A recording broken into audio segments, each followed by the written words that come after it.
Baik,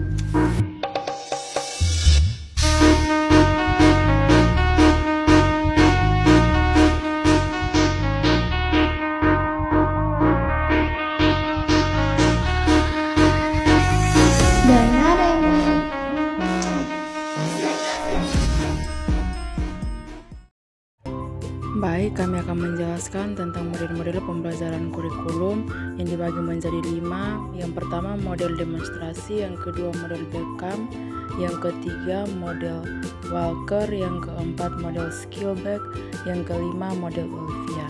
Mari kita masuk pada yang bagian pertama, yaitu model demonstrasi. Model demonstrasi sering juga disebut sebagai model pilot project atau proyek percontohan, adalah pendekatan pengembangan kurikulum yang bersifat bottom up. Inti dari model ini adalah mengembangkan dan menguji coba kurikulum baru dalam skala kecil. Sebelum diterapkan secara luas, tujuannya adalah untuk mendemonstrasikan efektivitas dan kelayakan kurikulum tersebut dalam situasi nyata. Referensi utama model ini tidak terkait pada satu teoritis tunggal seperti model lainnya, tetapi merupakan pendekatan praktis yang banyak didiskusikan dalam literatur pengembangan kurikulum. Referensi sering merujuk pada praktik proyek percontohan dalam inovasi pendidikan. Yang berikut model Beckham. Pengertian model yang dikembangkan oleh Gregory A. Beckham ini adalah model yang sangat sistematis dan administratif. Beckham memandang perkembangan kurikulum sebagai sebuah sistem yang terorganisir dan terencana dengan baik. Modelnya berfokus pada 5 langkah atau area keputusan utama dalam proses pengembangan kurikulum. Yang pertama, menetapkan area atau wilayah. Yang berikut, menetapkan personil atau organisasi.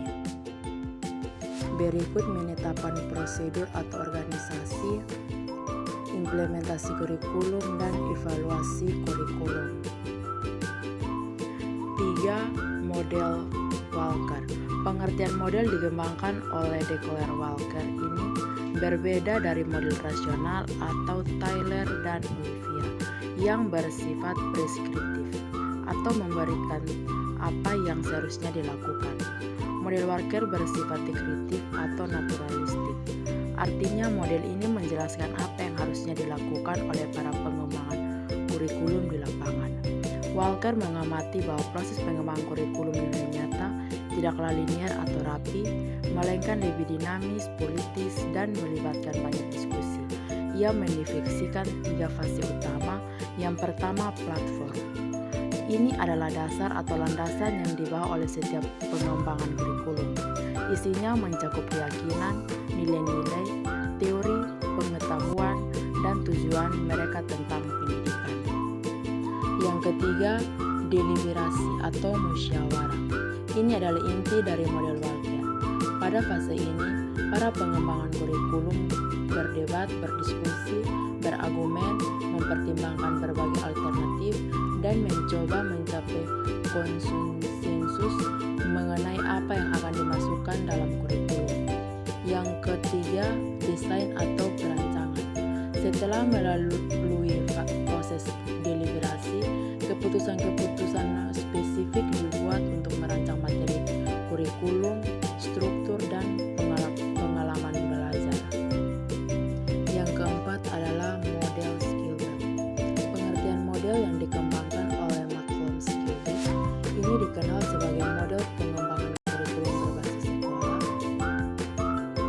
Inti dari model ini adalah memberikan otonomi penuh kepada guru atau guru, kepala sekolah, dan komunitas sekolah untuk mengembangkan kurikulum mereka sendiri. Model ini sangat meningkatkan pentingnya kurikulum yang relevan dengan konteks dan kebutuhan unik dari sekolah tersebut.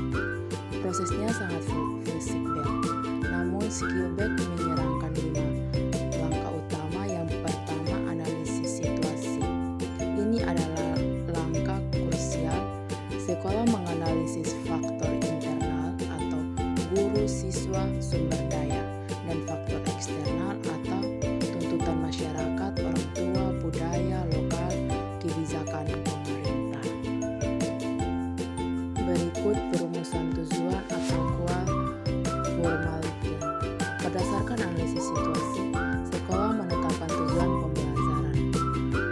Perencanaan program, sekolah memilih konten, metode pembelajaran, materi, dan menyusun pengalaman belajar.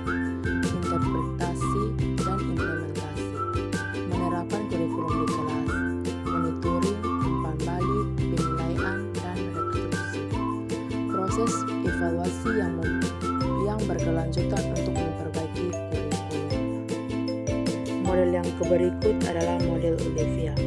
Model yang dikembangkan oleh Peter F. Olivia adalah salah satu model yang paling komprehensif, sistematis, dan rasional. Model ini mencoba menggabungkan keunggulan dari model-model sebelumnya, seperti Tyler dan Kaba, menjadi satu kerangka kerja yang utuh. Model Olivia sering digambarkan dalam diagram yang terdiri dari 12 komponen atau langkah yang saling terkait, dimulai dari landasan filosofis hingga evaluasi total. Model ini mencakup baik pengembangan kurikulum atau perencanaan maupun pengembangan instruksional atau pelaksanaan di kelas. Secara garis besar, 12 komponen tersebut mencakup landasan filosofis, kebutuhan masyarakat, dan kebutuhan siswa, perumusan tujuan umum dan tujuan khusus atau tujuan kurikulum dan tujuan pembelajaran, perencanaan kurikulum atau organisasi dan implementasi, perencanaan instruksional atau pemilihan strategi mengajar, evaluasi atau evaluasi pembelajaran, dan evaluasi kurikulum secara keseluruhan. Model ini sangat detail dan sering digunakan sebagai buku panduan atau textbook bagi calon guru atau administrator